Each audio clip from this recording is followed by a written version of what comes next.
Hello students, मेरा नाम doctor Gajendra पुरोहित है। CSIR नेट की तैयारी कर रहे हो, गेट की तैयारी कर रहे हो, भैया PhD करना है, फिर बाद में असिस्टेंट प्रोफेसर बनना है। तो मैं बताना चाहता हूँ कि अगर आप फ्यूचर में असिस्टेंट प्रोफेसर बनना चाहते हैं तो अभी जो रूल्स हैं वो API स्कोर का है कि भैया आपके इतने पेपर पब्लिश होने चाहिए, आपका ये रिसर्च एरिया होना चाहिए। और आप देखते हो यूनिवर्सिटी के अंदर मैक्सिमम जो प्रोफेसर्स होते हैं उनका फोकस सिर्फ रिसर्च पे रहता है, कॉन्फ्रेंसेस पे होता है, वर्कशॉप पे होता है। और कई जगह तो मैंने भी वर्कशॉप्स और कॉन्फ्रेंस अटेंड करी है जहाँ पे सिर्फ खाना पीना नाश्ता होता है, कुछ लोग आके अपना पेपर प्रेजेंट करते हैं। जो सामने बैठे होते हैं उनको भी समझ में नहीं आ रहा होता है कि सामने वाला क्या रिसर्च पेपर प्रेजेंट कर रहा है। मतलब एक बहुत बड़ा ये दुखद एरिया है जिस पे आज मैं बात करने वाला हूँ। और मैंने एक यूनिवर्सिटी में काम भी किया है, तो मेरा एक्सपीरियंस भी थोड़ा इसी प्रकार का रहा है कि लोग रिसर्च रिसर्च रिसर्च करके पता नहीं चीज़ों को इतना कॉम्प्लिकेटेड बना देते हैं कि जो एक्चुअल टीचिंग है वो कहीं ना कहीं सफ़र कर रही होती है। बहुत सारे बच्चे ऐसे जो पढ़ना चाहते हैं, जो लाइफ में कुछ करना चाहते हैं, जो स्टार्टअप करना चाहते हैं, कहीं ना कहीं उनका इंटरेस्ट दूसरे सब्जेक्ट में भी होता है। बट कुछ हमारे जो नॉर्म्स हैं या हमारे जो लाइक टीचिंग में बहुत सारी चीज़ें ऐसी रहती है। किसी को भी असिस्टेंट प्रोफेसर बनना है तो भैया नेट कर लिया, PhD अगर आप कर रहे हो तो आपको पेपर पब्लिश करना, पेपर प्रेजेंट करना, मतलब इन चीज़ों में इतना बच्चा घुस जाता है और कभी कभी तो बच्चों का शोषण भी हो जाता है। अब मैं इसके बारे में ज़्यादा अंदर नहीं जाऊंगा कि क्या शोषण होता है और क्या नहीं होता है। बहुत अच्छे प्रोफेसर्स भी हैं जो बच्चों को मेहनत करा के रिसर्च करवाते हैं, उसका इंपॉर्टेंस समझाते हैं, उसका रियल लाइफ एप्लीकेशन में भी उनका कहीं ना कहीं योगदान है। पर हाँ, कुछ जगह हम बोल सकते हैं कि अच्छा है, पर बहुत ज़्यादा केसेस में अपवाद भी हैं जहाँ पर गलत तरीके से इन चीज़ों को इतना कर दिया गया है कि मतलब वर्कशॉप कॉन्फ्रेंस लोग पता नहीं आए दिन कुछ न कुछ करते रहते हैं और बस अपना API स्कोर बढ़ाते रहते हैं सो दैट कि वो असिस्टेंट से एसोसिएट बन जाए, एसोसिएट से प्रोफेसर बन जाए, है ना। कुछ लोग ऐसे भी बोलते हैं, सर किताब लिख रहे हैं, मेरा नाम लिख दो सर, मैं गवर्नमेंट में काम करता हूँ सर, मेरा API स्कोर बढ़ जाएगा। ऐसे भी बहुत सारे एग्जाम्पल्स मुझे सुनने को मिलते हैं। तो UGC इन सभी प्रॉब्लम्स को दूर करने के लिए बहुत जल्दी नए रूल्स लेके आ रहा है। और अगर आपको टीचिंग फील्ड में जाना है तो भैया कुछ कुछ चीज़ें हैं जो कि आपको करनी पड़ेगी। और अगर आप API स्कोर, रिसर्च पेपर और इन सब चीज़ों में दिमाग लगा रहे हो तो भैया परेशान मत होइए। अगर आप में एंटरप्रेन्योर स्किल्स हैं, अगर आप स्टार्टअप में नॉलेज रखते हैं, या फिर अगर आप पेटेंट करवा रहे हैं, अगर आपने कोई रिसर्च किया उसको, तो कहीं ना कहीं ऐसे लोगों को प्रेफरेंस मिलेगा। कभी कभी ऐसा भी देखा जाता है कि कुछ मल्टी डिसिप्लिनरी स्टूडेंट्स होते हैं कि उन्होंने ग्रेजुएशन किसी और में किया, फिर मास्टर्स किसी और में किया, फिर PhD करी। ऐसे एग्जाम्पल मिलते हैं कि मान लीजिए कोई बच्चा है जिसने B.Tech कर रखा है, फिर उसने MSc मैथ्स किया, फिर PhD करा, पर अगर बाई चांस उसको असिस्टेंट प्रोफेसर बनना है तो वो कहने के एलिजिबल नहीं माना जाता है। तो सुन, इसके लिए भी सरकार ने कुछ नियम चेंज करने जा रही है UGC, जहां पर मल्टी डिसिप्लिनरी स्टूडेंट्स है उनको भी असिस्टेंट प्रोफेसर के लिए एलिजिबल किया जाएगा। तो मैं आपको न्यूज़ कटिंग बताता हूं सबसे पहले कि एक्चुअली क्या है, और इसके पॉइंट्स मैं आपको बता देता हूं कि क्या क्या होने वाला है। विश्वविद्यालय कॉलेज में शिक्षकों की भर्ती के लिए बदलेंगे नियम, है ना। पहली बात तो मैं आप सभी से चाहूंगा कि आप कमेंट करके ज़रूर बताइएगा कि जो आजकल रिसर्च के नाम से जो फर्जीवाड़ा हो रहा है, मैं सभी के लिए नहीं बोल रहा हूँ प्लीज़, है ना। कोई भी प्रोफेसर मेरा वीडियो देख रहा है और वो ईमानदारी से अपना रिसर्च कर रहा है तो मैं माफ़ी चाहूँगा, ये आपके लिए नहीं है। पर बहुत सारे लोग आपकी आड़ में इसको गोरख धंधा बना रखा है। मैं खुद भी बताना चाह रहा हूँ कि मेरे पास बहुत सारे कॉल्स आते हैं कि सर आपके लिए अगर रिसर्च पेपर लिखना है तो हम लिख देंगे, हमारे ये चार्जेस रहेंगे, हमारे वो चार्जेस रहेंगे। ऐसे भी हमें बहुत सारे कॉल्स आते हैं। मुझे बहुत सारे लोग आके बोलते हैं कि सर ऐसा भी होता है। तो कहीं ना कहीं ये एक दुखद विषय है और इन सब चीज़ों को दूर करने के लिए यहाँ पे जो प्रोफेसर M जगदीश है, जो UGC चेयरमैन है, नियम चेंज करने जा रहे हैं, है ना। इसमें क्या क्या है, शिक्षक पात्रता के लिए स्टार्टअप आइडिया, पेटेंट, उद्यमिता जैसे नए मानकों को भी जोड़ा जाएगा। देश में अब ग्रेजुएट डिग्रीधारी भी सीधे उच्च शिक्षण संस्थानों में बतौर फैकल्टी नियुक्त हो सकते हैं। बस शर्त यह है कि इनमें उद्यमिता, स्टार्टअप जैसे नए क्षेत्र, उद्योग भागीदारी को लेकर जनून हो। यदि ग्रेजुएशन, PG और PhD के विषय अलग अलग हैं तो भी वो इसके लिए एलिजिबल माने जाएंगे। एक यहां पे भी है, अभी 4 वर्षीय ग्रेजुएशन या PG के साथ PhD होना फैकल्टी भर्ती होने के न्यूनतम योग्यता है और रिसर्च पेपर की संख्या भर्ती को आसान बनाती है।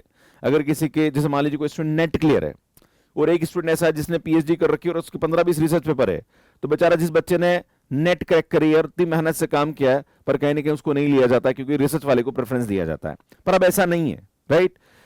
भर्ती को आसान बनाती है। मौजूदा नियमों के मुताबिक उम्मीदवार की ग्रेजुएशन, पीजी और पीएचडी समान विषय होने चाहिए। मतलब अगर उसको किसी भी असिस्टेंट प्रोफेसर बनना है, सब मैथ्स में बनना है, तो उसका बीएससी मैथ्स होना चाहिए या पीसीएम के साथ होना चाहिए, फिर एमएससी मैथ्स होना चाहिए, फिर उसका पीएचडी भी मैथ्स डिपार्टमेंट में होना चाहिए। अगर ऐसा है तो वो असिस्टेंट प्रोफेसर के लिए एलिजिबल होगा। अब ये जरूरी नहीं है ना। तो यहां पे ये हो रहा है कि अलग विषय होने पर भी भर्ती की अनुमति नहीं है, पर फैकल्टी को अपने प्रमोशन के लिए एपीआई स्कोर को ज्यादा बढ़ाए रखना होता है। यूजीसी ने फैकल्टी भर्ती 2018 के नियमन की बातें 6 महीने में विस्तृत समीक्षा की है, उसी के आधार पर यह नया ड्राफ्ट तैयार किया गया है। इसमें यह हो गया कि बहुत सारे लोग क्या करते हैं, जैसे मान लीजिए किसी का गवर्नमेंट में सिलेक्शन हो गया, तो वो टीचिंग वीचिंग पे दिमाग थोड़ा साइड में और अपने एपीआई स्कोर पे कहीं ना कहीं काम करना शुरू कर देते हैं। कॉन्फ्रेंस कराएंगे, वर्कशॉप कराएंगे, रिसर्च पेपर लिखेंगे, कहीं उधर जाएंगे, कहीं उधर जाएंगे, कहीं ना कहीं टीचिंग उसके लिए सफर होती हुई दिखती है। तो UGC chairman professor M Jagdish Kumar ने बताया कि अभी फैकल्टी नियुक्ति उन लोगों तक सीमित रहती है जिन्होंने अपने शिक्षक प्रगति के दौरान एक ही विषय का अध्ययन किया है, जबकि उच्च शिक्षण संस्थानों को पीएचडी विषय के आधार पर फैकल्टी पदों पर मल्टीडिसिप्लिनरी मतलब उम्मीदवारों के चयन पर संकोच नहीं करना चाहिए, भले ही उनके स्नातक या स्नातकोत्तर अध्ययन अलग अलग विषयों में हो। मौजूदा नियम इसकी मंजूरी नहीं देते हैं। मतलब अभी 8% जो रूल है उसमें मल्टीडिसिप्लिनरी वाले को अलाउ नहीं किया गया। आगे, मौजूदा व्यवस्था में शोध पर जरूरत से ज्यादा जोर जो काबिल ग्रेजुएट तैयार करने में रोड़ा है। अभी क्या हो रहा है कि लोग प्रोफेसर रिसर्च पे इतना ध्यान दे रहे हैं, अगर पिछले कुछ सालों की बात करी जाए तो ऐसा कोई बड़ा रिजल्ट नजर नहीं आया कि हाँ रिसर्च में हमने ड्रास्टिकली बहुत ज्यादा कर दिया है। तो कहीं ना कहीं उसकी वजह से जो टीचिंग होती है ये अफेक्ट करती है। मौजूदा सिस्टम में शोध प्रकाशन पर बहुत जोर है। अक्सर संदिग्ध व गैर प्रमाणित पत्रिकाओं में छपे प्रकाशन पेश किए जाते हैं जिससे अपेक्षित नतीजे सामने नहीं आते हैं। लोग रिसर्च पेपर के लिए किसी भी जर्नल में, वो जर्नल किस लेवल का है कोई देखता नहीं है, बस उसको अपना पब्लिकेशन चाहिए होता है। तो ये कहीं ना कहीं होता है। The API that is academic performance indicator score बढ़ाने में इतना जोर रहता है कि शिक्षक आमतौर पर अपने कैरियर के दौरान भी अकादमिक शोध को उद्योग के लिए समाधान में बदलने के प्रति उदासीन रहते हैं। उनको खाली अपना पेपर पब्लिश करना है, उसका क्या इंडस्ट्रियल यूज है, क्या प्रैक्टिकल यूज है, क्या उसका रियल लाइफ एप्लीकेशन है, उस पर वो ध्यान नहीं देते हैं। यह संकीर्ण सोच वाली व्यवस्था शिक्षकों को अनुसंधान, सामाजिक जुड़ाव व उद्योग भागीदारी में प्रभावी योगदान देने से रोकती है। ऐसे में उच्च शिक्षण संस्थानों को समाज व उद्योग के लिए जरूरी कौशल व दक्षताओं में संपन्न ग्रेजुएट तैयार करने में दिक्कतें होती है ना।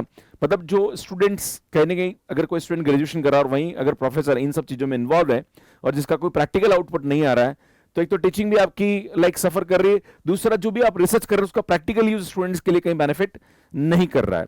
जरूरी है फैकल्टी में श्रेष्ठ प्रतिभाएं हो। यूजीसी चेयरमैन ने कहा है कि राष्ट्रीय शिक्षा नीति 2020 के नजरिए से देखें तो 2018 के नियमन काफी पुराने पड़ गए हैं। अभी स्टार्टअप व उद्यमिता जैसे क्षेत्रों में श्रेष्ठता दर्शाने वालों को तुलनात्मक रूप से कमतर आंका जाता है। भारतीय उच्च शिक्षा संस्थानों को अपनी वैश्विक प्रतिस्पर्धात्मक में सुधार लाने और देश के विकास में योगदान देने के लिए अपने फैकल्टी स्टाफ में सर्वश्रेष्ठ प्रतिभाओं को भर्ती करना होगा। तो सुन, मैं आप सभी को एक और मेरा पर्सनल एक्सपीरियंस बताना चाहता हूं कि जहां से मैंने अपना मास्टर्स किया, पीएचडी किया, मैं आए दिन अखबारों में न्यूज़ देखता रहता हूं ऐसे कॉलेजेस की कि भैया कभी किसी डीन को रिक्रूट कर दिया गया तो उसके अगेंस्ट में स्ट्राइक हो जाती है कि इस डीन को क्यों बना दिया।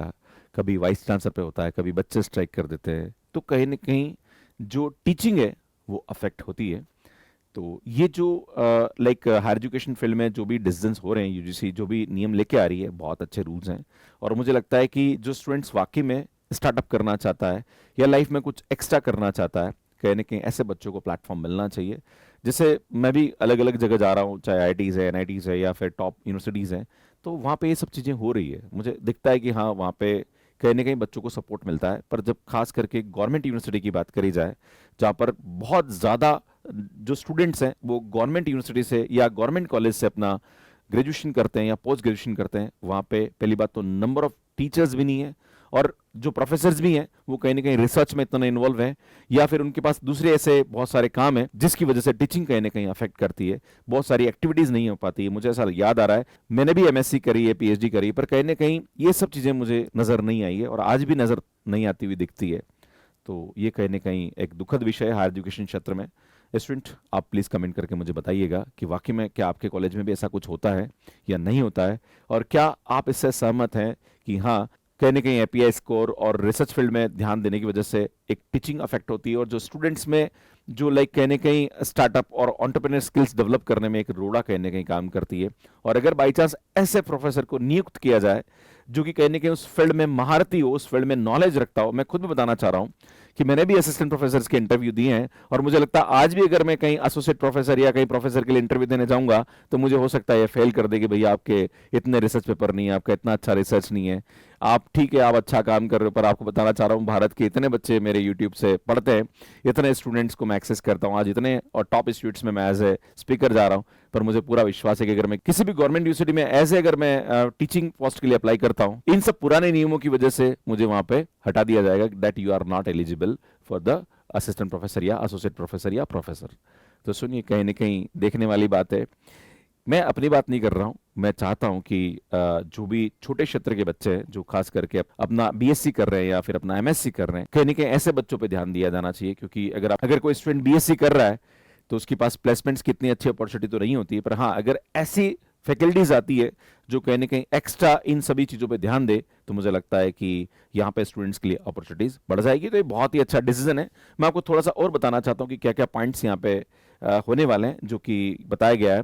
The system of API that is academic performance indicator score started in 2018, इसको बंद करने का चल रहा है कि भाई अब एपीआई स्कोर की जरूरत नहीं है, मतलब इसको ज्यादा इंपॉर्टेंस देने की जरूरत नहीं है। तो proposal to change this system, right, to include the startup skills, entrepreneur skills and patent, क्योंकि अभी नई एजुकेशन पॉलिसी आई है। नई एजुकेशन पॉलिसी में बहुत सारे मल्टी डिसिप्लिनरी सब्जेक्ट है। अगर कोई स्टूडेंट बीएससी कर रहा है तो वो म्यूजिक का सब्जेक्ट भी ले सकता है, वो दूसरा सब्जेक्ट भी ले सकता है। तो जब स्टूडेंट्स के पास मल्टी डिसिप्लिनरी जाने का ऑप्शन है, क्यों ना ऐसे असिस्टेंट प्रोफेसर या प्रोफेसर को हायर किया जाए जो कि मल्टी डिसिप्लिनरी फील्ड में अपना नॉलेज रखते हैं। The multi disciplinary students will also be eligible, मतलब कोई भी अगर मल्टी डिसिप्लिनरी स्टूडेंट्स अपना मास्टर्स कर रहा है, पीएचडी कर रहा है, नेट कर रहा है, नाउ वो अब असिस्टेंट प्रोफेसर के लिए एलिजिबल हो जाएगा। The research paper and journal are a big barrier. Normally लोग क्या करते हैं कि पेपर अपना लिख रहे हैं, तो लाइक ठीक है रिसर्च करिए, कोई प्रॉब्लम वाली बात नहीं है, पर इनका कहने का मतलब है कि जिस जो जर्नल होता है जिसमें इनका पेपर पब्लिश होता है उसका भी एक लेवल होना चाहिए, राइट। तो कहीं ना कहीं लोग खाली अपने पेपर काउंट करने के लिए, क्योंकि अभी जो नियम है कुछ जगह ऐसा भी रूल है कि अगर आप पीएचडी करें तो आपके कम से कम 2 रिसर्च पेपर होने चाहिए, तो उसके चक्कर में स्टूडेंट कहीं भी पेपर छाप देता है और अपना काम कर लेता है। तो ये कहीं ना कहीं बहुत बड़ा बैरियर है।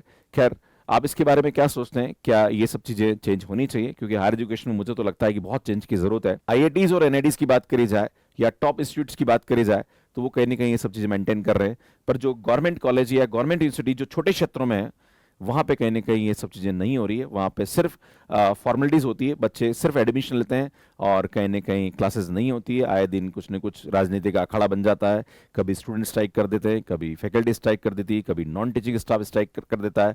ये कहीं ना कहीं समस्या नजर आती है जो कि बहुत दिक्कत है। एक बच्चा जो कि बीएससी कर रहा है, जिसके जीवन का सबसे इंपॉर्टेंट समय है, वो समय कहीं ना कहीं जाया हो जाता है और वहां पे कोई मोटिवेशन देने वाला नहीं है, वहां कोई बच्चों को इन सब चीजों के बारे में ज्ञान देने वाला नहीं है। अगर कोई स्टूडेंट स्टार्टअप भी करना चाहता है या खुद से कुछ करना चाहता है तो वहां पे इसके बारे में कोई भी प्लेटफॉर्म अवेलेबल नहीं है, नहीं कोई इंक्यूबेशन सेंटर्स है, नहीं कोई लाइक ई सेल टाइप। जैसे आज मैं आईआईटीज में जा रहा हूँ या एनआईटीज में जाता हूँ या प्राइवेट यूनिवर्सिटीज में जा रहा हूँ तो क्लब्स होते हैं और क्लब्स अपना इतना अच्छे तरीके से मैनेज करते हैं अपने इवेंट को, और बड़ा ही मजा आता है कि स्टूडेंट खुद रिस्पॉन्सिबिलिटी लेके उस इवेंट को ऑर्गेनाइज करता है। ये कहीं ना कहीं बहुत अच्छा लगा मुझे, जो कि गवर्नमेंट यूनिवर्सिटी और गवर्नमेंट कॉलेज में ये चीजें नहीं अवेलेबल है। मैं कभी अपने प्रोफेसर से या अपने टीचर से बात करता हूँ जिनसे मैं पढ़ा हूँ, तो वो यही बताते हैं कि बेटा हम गवर्नमेंट में काम तो कर रहे हैं पर यहाँ न तो स्टूडेंट्स रेगुलर है, ना ही यहाँ पे ऐसा कोई सिस्टम है, और न ही यहाँ पे नंबर ऑफ टीचर्स अवेलेबल है। ये कहीं ना कहीं चैलेंजिंग है। तो अगर हायर एजुकेशन फील्ड में ये सब चीज़ें होती है तो बहुत अच्छा है।